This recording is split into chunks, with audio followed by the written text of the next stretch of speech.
welcome to Creighton. So I work for the Mission and Ministry division, and I particularly work in campus ministry. I'm just going to share a little bit about our division, our office, and then you're going to hear from student health, student counseling, and student rec and wellness. So, and we'll get you out of here in 45 minutes. So I'm going to do kind of the broad reach of what we do here in campus ministry in the Mission and Ministry division. So this is our website for campus ministry, just kind of gives you a quick visual of things we offer. So a big thing we do is connection. So students who come in who are Catholic or non-Catholic, it doesn't really make much difference. We find a place for them to kind of nurture who they are, do some self-discovery, maybe slow down a little bit. That's a good thing too. And to connect with the worship community if that's something they desire, whether it's Catholic or not Catholic, connect them to those local communities if that's what they desire. So we do that through kind of some different areas. We have the worship connections to other faith traditions, but we have the St. John's Masses. Sunday evenings are the ones that the students primarily attend. We do have Saturday night and Sunday morning as well. Retreats, I just want to emphasize that the freshman retreat is the one that your students are really able to attend here this first year. After that, the encounter retreats are a wonderful experience that they might be interested in attending at some point. The freshman retreat, though, it is there's usually quite a wait list, so it's very kind of sought after. So we have an interest form that you would fill out, and then it's a lottery system. We only let the first 96 students attend. So if your son or daughter would like to come, have them fill out that interest form. It's on the campus ministry website, or stop by the table tomorrow, and they can fill out the interest form, and then it's a lottery system of who gets to attend. The freshman retreat's just 24 hours. It's 3 weeks after school starts. It's out of town, about an hour out. We bus them out to the Creighton Retreat Center, which is beautiful in the woods, a nice big forested area. Excuse me. It's just a great time for them to slow down, kind of check in with themselves, but the big focus is really on community building, friendships. How are you doing now that you're here? It's not a religious type experience, honestly. It's really about kind of how are you doing and how is maybe God in this experience, this journey for you. But it's a great way to meet friends and go a little deeper with a few special people in your small group, bonfires, walks in the woods, that kind of thing. So that's freshman retreat. If your student can get onto that, that'd be a great opportunity. Other things we can offer, just a lot of experiences, and then the Center for Service and Justice is downstairs, close to the entrance to the auditorium. Please feel free to stop in there and get information about the famous service trips that we offer here. Students love to do those, so that's out of this division as well. Feel free to get more information at tabling tomorrow, or stop in their office anytime while you're here at Creighton. I'm just going to take a few minutes and show a video that kind of shows the student experience of their time in campus ministries, about 5 minutes long, and then I'll turn it over to student health. I think in discovering your true self, you have to find out what you believe in first and foremost. And the first steps, I think I got that from campus ministry, figuring out what I believed in, how I believed it, and how I wanted to practice it. That allowed me to tap into parts of myself that I knew existed but needed strengthening, or to recognize new parts of myself that I didn't even know existed. And then after that, I think it's putting your true self in action. And campus ministry has been the perfect vessel for me to do that in. Just finding ways that I can be my true self for others. I'm also more willing to share my faith. Like when I first came in, I was a little nervous to do it just because I was like, oh, I don't want to offend anyone. But I'm so much more comfortable with who I am and like the things that I believe in, that I'm like willing to talk about it and engage in those conversations, because I feel like God experiences are meant to be shared, not kept.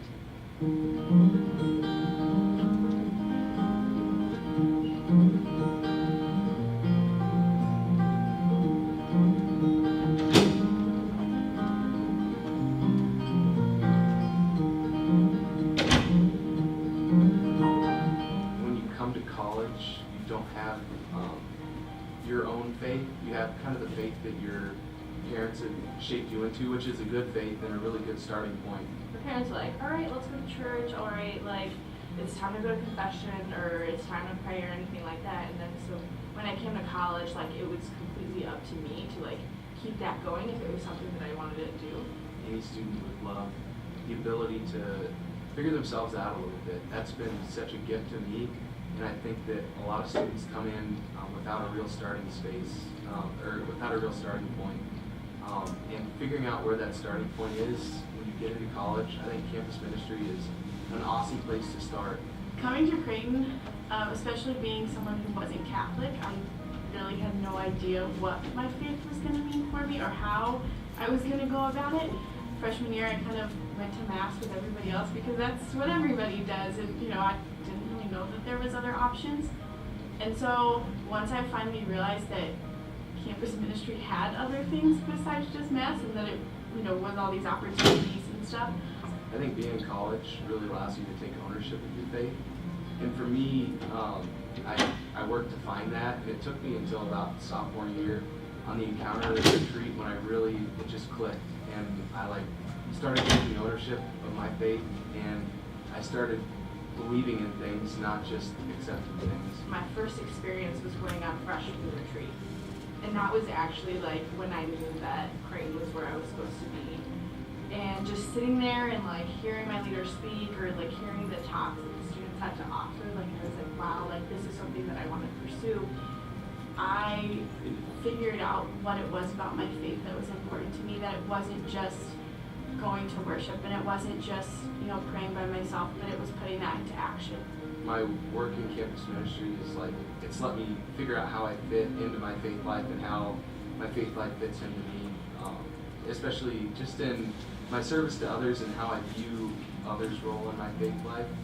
In campus ministry, I've had diverse experiences, everything from being a part of a group to leading a group to taking on new projects and creating something entirely new. And so I think in the last 4 years, I found a sense of ownership in myself, both in my faith personally, but as well as the skills that I can give to my community.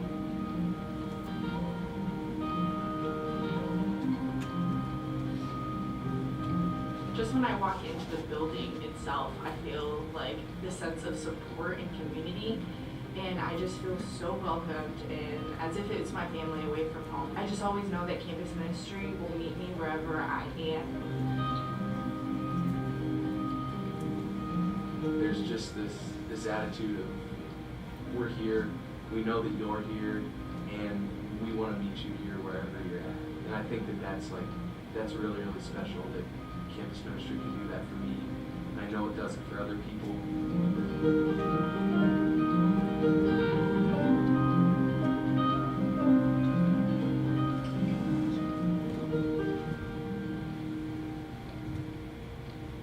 Okay, does anybody have any questions about campus ministry before I turn it over? Okay, we'll be at tabling tomorrow and then at the end of here too. I'm going to turn it over to Sue from Student Health. And I'm going to close out of this because I think it's making a sound whenever I get an email. Find what I did earlier.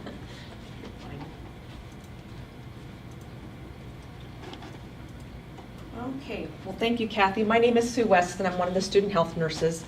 You guys probably don't even have your punch bowls put away yet, and it's time to think about getting your kids ready for August. It will be here before we know it. So I want to share some information about our office, some tips, and ask for your help with a few things here before your kids come in. In preparing your students for college, if you have any medical issues that your student is going to be followed in our office for, this would be a great time to have some kind of medical summary put together and sent into our office. That way, if your student is ill, we can continue to encourage whatever plan is set forth for managing an illness. So that would be a really good thing to do. First aid kit, I always like to put a plug to parents about a digital thermometer. Oftentimes when we're talking to students on the phone about an illness, we want to know if they have a fever and we want to know how high it is. So if you could tuck one of those in a first aid kit, that would be really helpful for us. If your student has any prescription medications, you might consider transferring that prescription to a local pharmacy. If your student has contacts, be sure they also have a pair of eyeglasses. Eye injuries come up every now and again, so we'd like to have them have a backup plan for that. This would be a good time to order an insurance card for your student. And if you could please encourage your student to check their Creighton email. I know that students have other email accounts, and I know there's some way to connect counts. Students have told me how to do that, but be sure to have them, encourage them to look at their Creighton email at least once a week. That is our official method of communication, and important information comes into that. Program some important numbers into their cell phones. Our student health number would be a good one. If they wake up in the morning and need to come in for an appointment, they don't want to have to rifle around looking for that information. As well as the public safety number. That's a good one to have in their cell phones. And we will also make those suggestions to the students when we visit with them during orientation. And finally, if you are aware that your student is ill, encourage them to call us just so we can reach out, kind of figure out what's going on and give them some tips and get them to feel better. Well, what do we do for our campus? We have 3 primary functions. We are your home for healthcare right here in our campus. Here are 2 of our providers. Dr. Nate Hacker is our medical director. Ronnie Gray is one of our nurse practitioners, and we have another provider going to be joining us this summer. They both have a lot of experience with college-age students, and it's nice that our students can choose between a male and a female provider because they really do have a preference. So that is a nice thing about our office. We are a full-service medical facility. We were accredited 2 years ago, and we're very proud of that. We're a hard-working department, and we have many available things that you would see in any primary care office. We have digital radiography, which is nice, so if we have a fracture or something we're dealing with, we can get a pretty quick result on those. We have lab services. We have a great electronic medical record that connects with labs, that sort of thing. So pretty state-of-the-art facility. We are located in this building on the 1st floor. Swing by if you'd like to stop and see the facility. We'd love to have you stop in. We are here year-round. We have extended hours during the academic year. We have all professional staff in our office as well. One thing we don't have is a pharmacy, but there are some pharmacies nearby. The Creighton University campus pharmacy is across the street near that McDonald's. They do offer a student discount and take really good care of our students. We also have some major chains nearby. Walgreens is not too far from campus. CVS Pharmacy is probably not walking distance for our students, but some options there for you if you would want that information. Again, we would do primarily what you would consider most offices would do. We have sequestered appointments every day for sick calls. So if a student wakes up and is not feeling well, they should call right away so we can get them into the schedule that day. Oftentimes, if they wait until later in the day, our appointments are gone, but we still will work with that student to see what's going on with them. We can help with allergy shots if that applies to your student. We do, of course, a lot of physicals. We do a lot of travel consults. It's amazing how much our students travel. It's really become a trend over the years I've done this. It's quite amazing. Of course, we do immunizations. Every now and again, we'll do IV rehydration. We talked about the lab and x-ray. And sometimes students just want to call and talk to someone. You know, they're not sure if something is something they need to come in for, and they're welcome to do that as well. And that's great when we're open, which is Monday through Friday, but what happens, and it's 10 o'clock on Saturday, and you get that call that I have a fever, Mom. We do have our health aides that live right here on our campus. They can go right to the student's resident hall, do a little house call, and then be in touch with our on-call provider to determine how that illness needs to be managed. Is that something that needs to go to an urgent care? Is that something that needs a bandage wrap? You know, all that is worked out with our on-call provider. The next day, then, we will follow up with the student, let them know, hey, I heard you were seen by a health aide. How are you doing today? Just to be sure that everything is kind of buttoned up tight with that particular medical concern. Health aides are free, so if you realize and are made aware that your student is not feeling well and we're closed, encourage them to use that. The services in our office, we do bill your insurance company for those. The cost of care in our office, though, is significantly less than most primary care offices here in town. So we do want to take care of your students. We want to be their primary care. You needn't worry about finding a PCP here locally. The one exception is we are not certified for Medicaid or Medicare. If that applies for Iowa or Nebraska, students would be assigned a provider locally. So what else do? We do sponsor the student health insurance plan.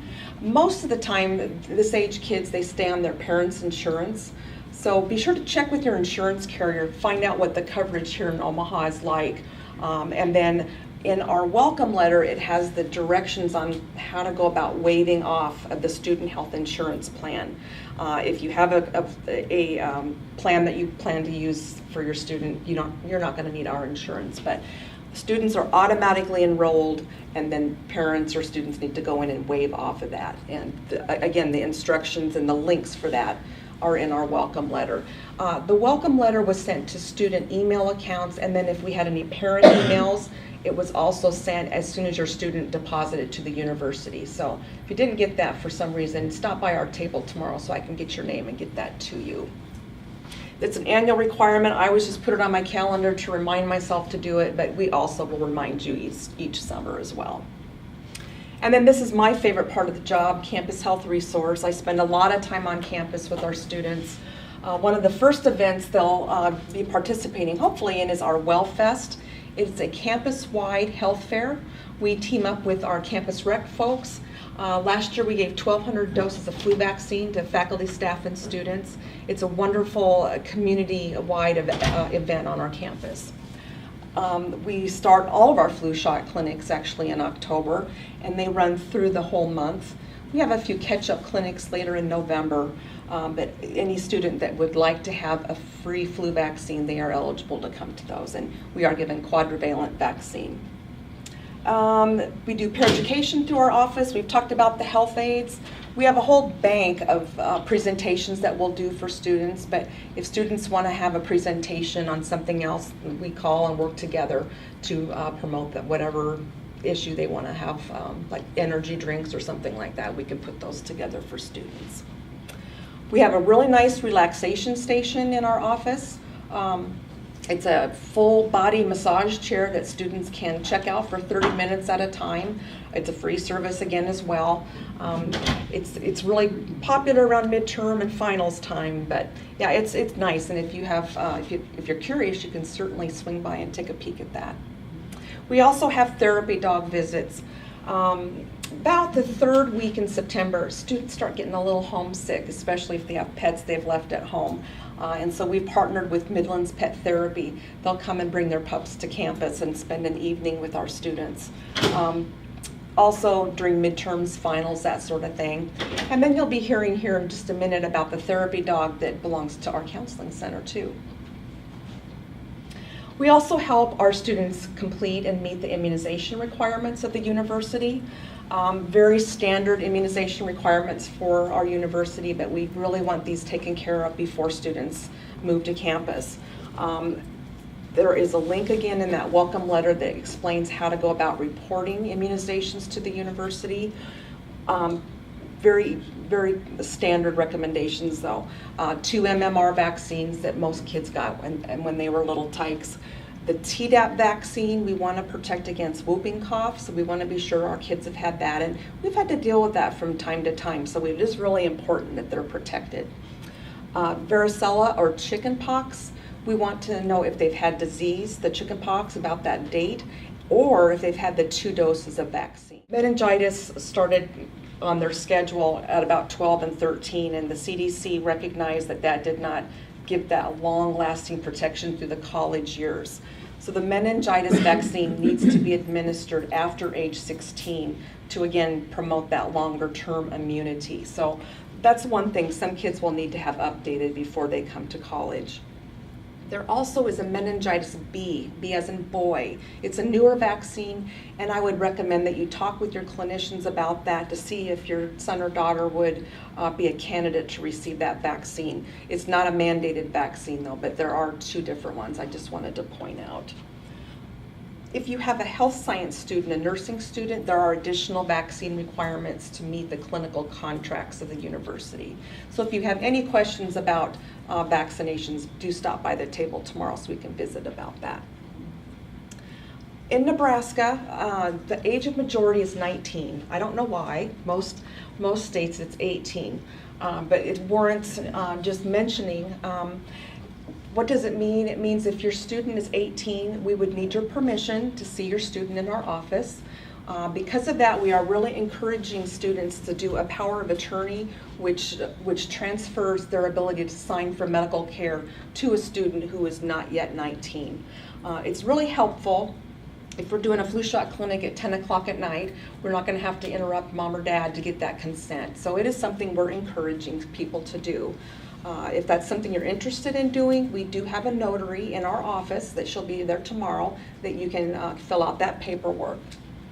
Also, because of the age of majority, if anyone is over 19 and you would like to talk to the clinician about their care, not a problem at all. We do just need to ask the student permission for that.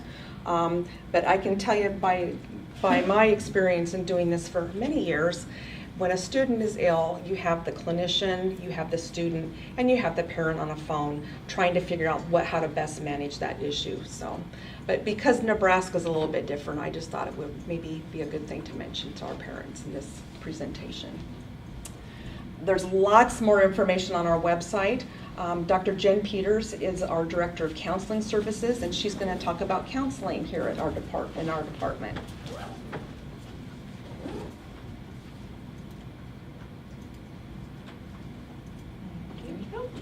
Welcome. As you said, I'm Dr. Jennifer Peter. I'm a licensed psychologist and the director of the Student Counseling Center. Just want to give you an idea of who we are, what we do, and where we are, just in case. I think most parents don't necessarily like to think about their kid needing mental health services if they haven't had them already once they get to college, but it is stressful, it is intense, it's a lot of pressure, so sometimes they just need a little bit of support. So having you guys aware of our availability. So we offer a wide range of services. We have individual, couples, group, and then crisis counseling. And then we also have a psychiatric medication provider, and we provide some psychological testing. So our counseling services are all free, which is great. We do, as far as usually what's going to happen is when your student calls, they're going to have a half an hour triage phone call. We're going to do a safety assessment, kind of see how they're doing, make sure they can keep themselves safe, and then get them scheduled for an intake, and then decide on what kind of counseling is needed. If at any point we, during that first phone call, say they need to get in today, we have a crisis counselor who's on staff that doesn't really carry a caseload of students, but she's available when there are crises, and then I back her up, and then the director backs her up. So able to get those students that we're really, really worried about in pretty quickly. Also, we provide a little bit of crisis support when things happen on campus, and kind of support campus-wide. Our psychiatric medication provider, right now we have a nurse practitioner. He's going to be leaving us, unfortunately, but we are having a psychiatrist start in hopefully late August. So that will be great.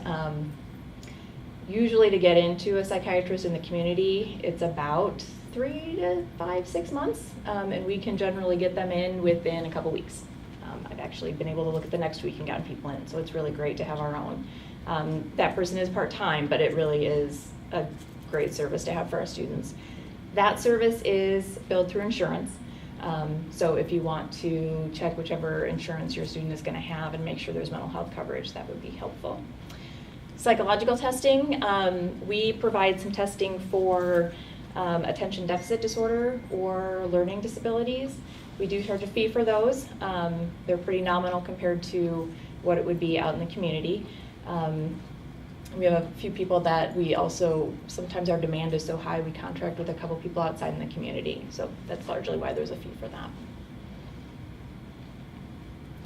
that. Concerns that students come in for range from, I'm really stressed out, I'm having a fight with my roommate, I just broke up with my partner, to, they're coming in with pretty extensive mental health history, some pretty heavy duty trauma, major depression, anxiety, either beforehand or that develops while they're in school. So we really see the gamut of mental health issues. We are a staff of 9, so the mental health demands of college students is rising greatly. So our staff of 9 try to handle as much as we possibly can. We have 4 psychologists, 3 master's level therapists, including the crisis counselor, And then we also do training for predoctoral psychology interns, master's level students.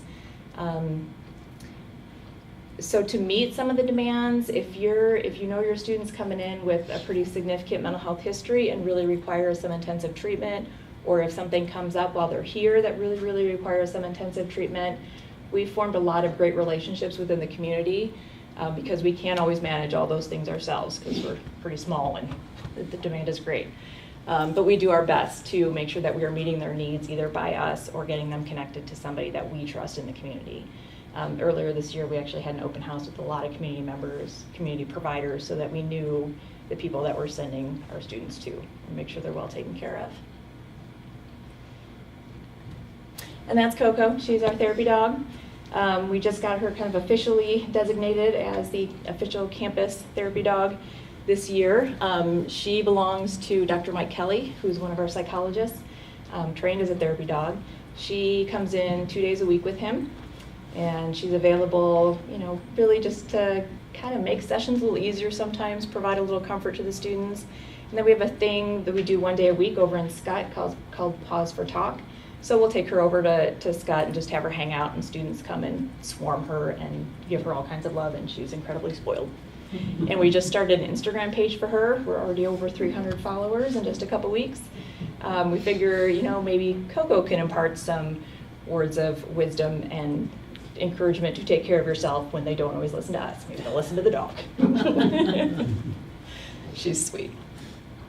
And like I said, the counseling services are free. There is a small fee for the testing. Confidentiality, as Sue said, age of majority in Nebraska is 19. Us in Maine. I don't know how we ever get that fixed, but we need to. So it has, especially when we're talking to freshmen, freshmen have a hard time with transitions, and sometimes it can be pretty stressful and overwhelming. And it's always hard to say, yes, we would love to see you, but we need your parents' permission. Some of them are very afraid to ask their parents. I would encourage you to have conversations with your kids if you're open for them to receive mental health treatment, or just counseling support. It's not even mental health. Sometimes it's just support. And just say, let us know if you're struggling, and be willing to sign that form for them. Sue and I are working on a joint form so that we can have mental health and counseling kind of on the same form, so you can take care of that all at one time or choose one or the other. Their counseling records and health records are not part of their academic record. They're kept separate. So, even if we work with faculty on student issues or they're referred to us, they come to us from faculty all the time, it's really confidential and we're not allowed to really talk about. We just say, okay, we're going to take care of them, and then kind of go from there. As parents, even if they're 18, 19, and you feel like there's something we need to know, please call us. Even if we don't have a release of information to talk to you, we're always able to take information. And then on our side, we can often reach out to the student and have so many kind of arms around students that we can make sure that they're taken care of. Always ideally though, we will ask them to sign a release of information so that we can talk with you. So like I was saying, what you can do to help, just talk to them, listen, help them. I think one of the biggest things I've learned, I've been in this position for almost a year now, and one of the things I've learned is that they need to know that it's okay not to be perfect, and it's okay if they struggle a little bit, and the world is not going to end if they get a B. Just say, so let them know that, because this is a very competitive environment. This is a bunch of high-achieving kids coming together. Not everybody stays as high-achieving as they were coming in, and some struggle. So I really encourage you to have those conversations with them and just let them know it's okay to ask for help. A lot of people think, and if you're going to be at Chutes and Ladders in a little bit, I'll talk about this too, but a lot of people think that counseling is for mental health problems, and it's really not. We provide a lot of support. They're trying to figure out who they are and how they're going to be adults and all that good stuff, and we love talking to them about that stuff as well. And like Sue said, we are in the same office as health, which is nice because we work together really well. If you want to come down and see our building or see our offices, they're a lot bigger on the inside than they look on the outside, and pretty comfortable, so you can see where they would be receiving their care. Hi, my name is Lucy Zemechnik, and I am from Recreation and Wellness. So our mission at Recreation and Wellness is to provide enhanced university experience and encourage healthy lifestyles by delivering quality programs and services to the Creighton community. We do that with a variety of things, which I'll explain throughout this presentation. So we have 3 locations. Our Kiewit Fitness Center is across from St. John's Church. Our main office is located in there.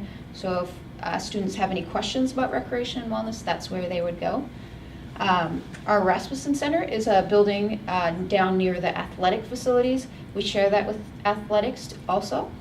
And then the sports complex, that's where we use it for sport clubs and intramurals. And I'll explain a little bit more about those. So the Kiewit Fitness Center, if you have not been in it, the top picture is what it looks like right now. We have 5 courts. They can play tennis, basketball, volleyball, badminton, pretty much anything on those courts.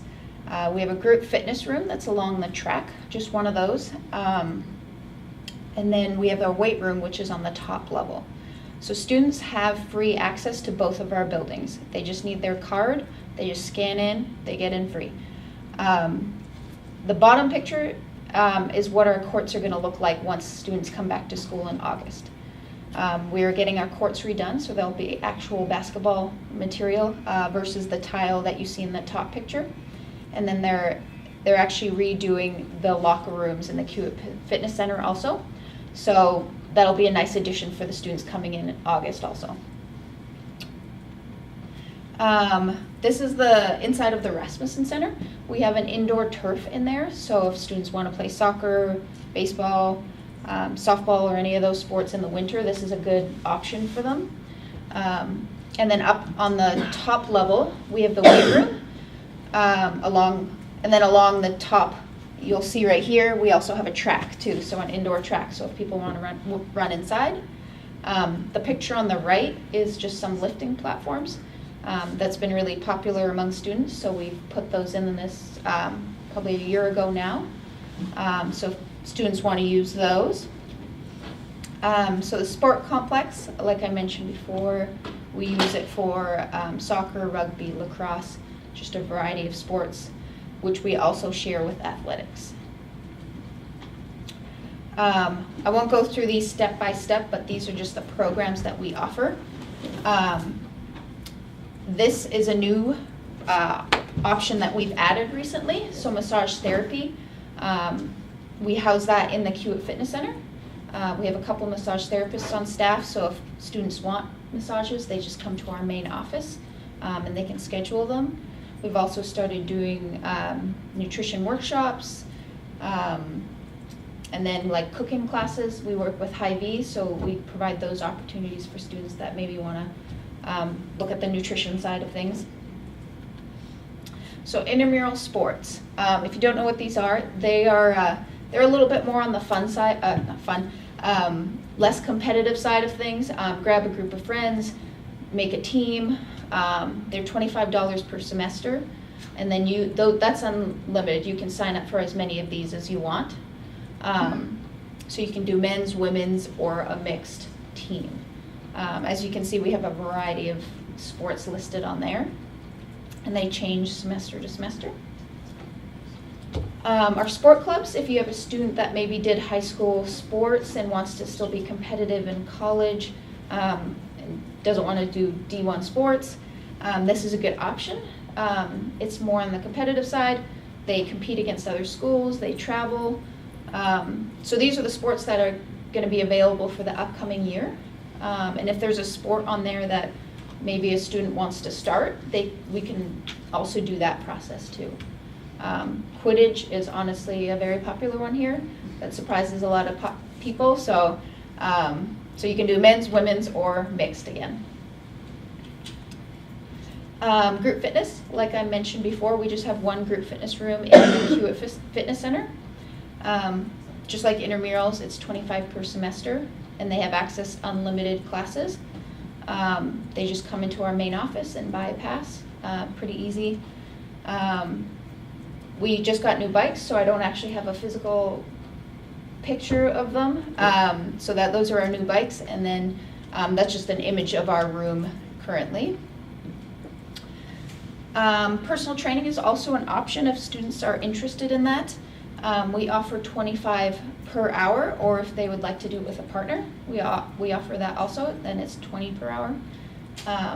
If they want to learn their body composition or do a fitness assessment, we do offer that. If they just want to learn about the equipment that we have in the weight room, they can make an appointment, that's free. Somebody will show them around, show them how to use it. And then we also do specific workshops, so if it's usually run by our trainers.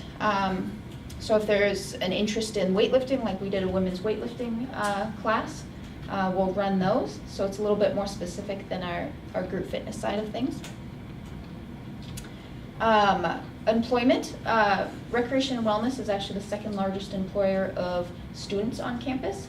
So if you have a student that is wanting to stay on campus for a job, this is a good opportunity. It's pretty easy to get to. They can work with intramurals, so the sports side of things, or they can work in the building.